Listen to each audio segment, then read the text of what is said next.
आप भी इस वक्त देख रहे हैं मोहम्मद दीपक और दीपक कुमार की कहानी। सोशल मीडिया पर रील स्क्रॉल करते करते क्या आपके भी इंटरनेट या फिर सोशल मीडिया पर यह खबरें बार बार दिख रही हैं? मोहम्मद दीपक का विवाद, कौन है ये मोहम्मद दीपक और क्या है ये मामला? उत्तराखंड के कोटद्वारा में एक मुस्लिम व्यक्ति बुजुर्ग की बाबा गारमेंट्स के नाम से स्कूल ड्रेस की शॉप है।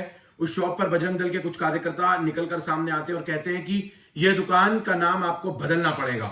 जब बजरंग दल के कार्यकर्ता इसका विरोध करते हैं तो इसी पर इस पूरे मामले में दीपक नाम का एक व्यक्ति जो कि जिम का ट्रेनर है, जिम चलाता है, वो सामने आता है और वो कहता है कि आखिर एक मुस्लिम व्यक्ति क्यों अपनी दुकान का नाम बाबा गारमेंट्स या बाबा स्कूल ड्रेस नहीं रख सकता। इस पर विवाद छिड़ जाता है। मामला ये जनवरी महीने का है, 28 जनवरी का बताया जा रहा है, जिसके बाद इस पूरे मामले ने तूल पकड़ लिया। बजरंग दल के आसपास के जिले के उत्तराखंड के कोटद्वार के तमाम कार्यकर्ता इकट्ठे होकर दीपक को, जो अपना नाम वीडियो में मोहम्मद दीपक बताता है उन बजरंग दल के कार्यकर्ताओं को, तो उसका विरोध करने के लिए आसपास के तमाम बजरंग दल कार्यकर्ता उसको खुली धमकी देते हैं।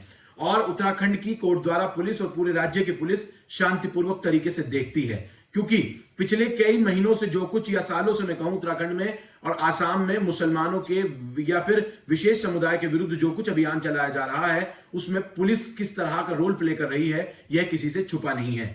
लेकिन इस बार जब कोटद्वारा में एक मुस्लिम व्यक्ति को परेशान किया जा रहा था सिर्फ उसके नाम, दुकान के नाम की वजह से, इस पूरे मामले में दीपक कुमार ने यह कहा कि आखिर ये कैसा दबाव बनाया जा रहा है, ये नफरत हम नहीं फैलाने देंगे और हम इसके खिलाफ खड़े होंगे। उन्होंने उन तमाम बजरंग दल के कार्यकर्ताओं को विरोध किया और वो वहां से चले गए। जिसके बाद अब दीपक कुमार का, जिनको जिम ट्रेनर हैं, जिन्होंने अपना नाम उस वीडियो में मोहम्मद दीपक बताया था, उनका विरोध तमाम बजरंग दल के 100-150 कार्यकर्ता उनके घर तक आ पहुंचे।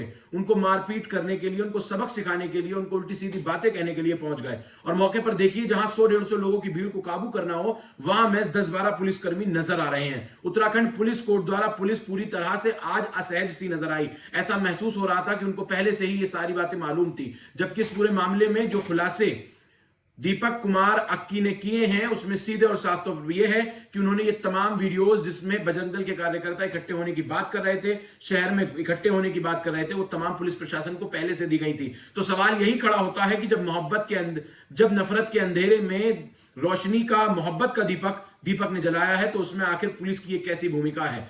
पुलिस पूरी तरह से पहले से अलर्ट क्यों नहीं आई? क्या ये कोई आम मामला था? दीपक और उसके समाज और उसके साथियों को लेकर एक बड़ी बात थी। दीपक की जान को खतरा था। तमाम बजरंग दल के कार्यकर्ता वहां इकट्ठे हो गए, हिंदुवादी संगठन के इकट्ठे हो गए, वहां उल्टी सीधी नारेबाजी करने लगे और पुलिस उल्टा दीपक को ही खदेड़ती हुई नजर आई, क्योंकि जो तमाम बजरंग दल के कार्यकर्ता थे उनकी तादाद ज्यादा थी। लेकिन सवाल यह है क्यों आखिर वहां पर पूरे पुलिस के इंतजामात नहीं किए गए? लेकिन अगर इस पूरे मामले को देखूं तो राजनीतिक नजरिए से अगर हम देखें तो मोहब्बत की दुकान खोलने वाले नेता राहुल गांधी की पार्टी उत्तराखंड में जो सरकार बनाने का दावा और बातें कर रही है, आखिर उनका स्टैंड क्यों खुलकर सामने नहीं आया? हालांकि इमरान प्रतापगढ़ी जो अल्पसंख्यक विभाग के कांग्रेस के अध्यक्ष हैं, उन्होंने कहा कि मेरी दीपक से बात हुई है, उत्तराखंड पुलिस उनको पूरी तरह से सुरक्षा मुहैया कराए और तमाम दीपक के साथ तमाम लोग जो है वो खड़े हैं। देश भर के लोग अलग अलग समर्थन भेज रहे हैं, दुनिया भर में दीपक की तारीफ हो रही है। लेकिन उत्तराखंड पुलिस आखिर क्यों दीपक की सुरक्षा के इंतजाम नहीं कर पाई? जब बजरंग दल के कार्यकर्ता सुनायोजित तरीके से पहले से कोटद्वारा में दीपक के घर का घेराव करने की बात कर रहे थे, तो आखिर क्यों सुरक्षा के पुख्ता इंतजाम नहीं किए गए? भारतीय जनता पार्टी जो कि ट्रिपल इंजन की देश भर में सरकार चल रही है, दिल्ली में, उत्तराखंड में, उत्तराखंड नगर निगम में, तीनों में उसकी सरकार है, तो क्या अब यह बात बजरंग दल तय करेगा कि आखिर किसका नाम किस नाम से होगा? ये देश भर में गोहत्या, गोरक्षा के नाम पर और अलावा इसके नामकरण के नाम पर हिंदुवादी संगठनों का जिस तरह का रवैया सामने आ रहा है, वो देश के भविष्य के लिए बहुत ज्यादा खतरनाक साबित हो सकता है। जिस तरह की तस्वीरें निकलकर सामने आ रही हैं, ना तो कोई व्यक्ति कहीं पर अपना सामान बेच सकता है अगर वह मुसलमान है, ना ही वो किसी तरह का कोई दूसरा काम कर सकता है। लेकिन क्या ये तमाम चीजें देश में एक बड़ा आर्थिक संकट या व्यापारिक संकट खड़ा ना कर दें? क्योंकि बहुत से काम ऐसे हैं जो मुस्लिम लोग करते हैं, बहुत से काम ऐसे हैं जो हिंदू लोग करते हैं। सवाल यही है, क्या व्यापार को धर्म से बांटा जाएगा?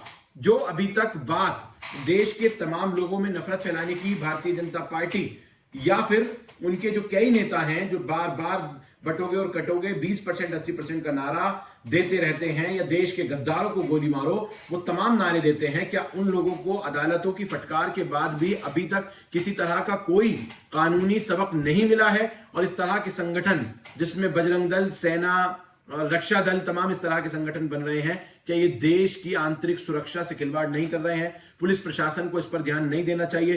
खुले तौर पर धमकियां दी जा रही हैं, मुसलमानों को पीटा जा रहा है और इस पर तमाम वो सियासी जमातें खामोश हैं जो पीडीए की बात करते हैं, मोहब्बत की दुकान खोलने की बात करते हैं। अलावा इसके वो तमाम राजनीतिक पार्टियां आखिर उस पर खामोश क्यों हैं? उनको अब इस पर चुप्पी तोड़नी होगी और हुकूमत के सामने आकर ये तमाम बातें करनी होंगी। जो मुसलमानों के हक की बात करेगा, मुसलमानों का वोट भी उसी को मिलना चाहिए। लेकिन देश में एक अलग ही नजीर पेश नहीं है। मुसलमानों का वोट लेने की बात तो तमाम राजनीतिक पार्टियां करती हैं, लेकिन उनको किसी भी तरह की सहूलत देने के काम कोई भी राजनीतिक पार्टी आखिर क्यों नहीं करती है, या फिर इस कठिन वक्त में क्यों खड़ी नहीं होती है? जिस तरह की मिसाल नफरत के इस अंधेरे में दीपक ने मोहब्बत चलाकर पैदा की है, इस दीपक ने जो द्वीप जलाया है, वो देश के लिए बड़े गर्व की बात है। इंसानियत का जो पहलू पेश किया है मोहम्मद दीपक ने या फिर दीपक कुमार ने, वो काबिल तारीफ है। उसकी जितनी काबिल की जाए वो कम है, उसकी जितनी तारीफ की जाए वो कम है। लेकिन सवाल देश की सियासी जमातों पर आखिर उन पर क्यों इस तरह की चुप्पी उन लोगों ने तोड़ी हुई है, वो इस पर आंखें क्यों मूंदे हुए हैं? ये सवाल मैं आप पर छोड़कर जा रहा हूं और आप तमाम लोगों से इस वीडियो को लाइक शेयर सब्सक्राइब करने की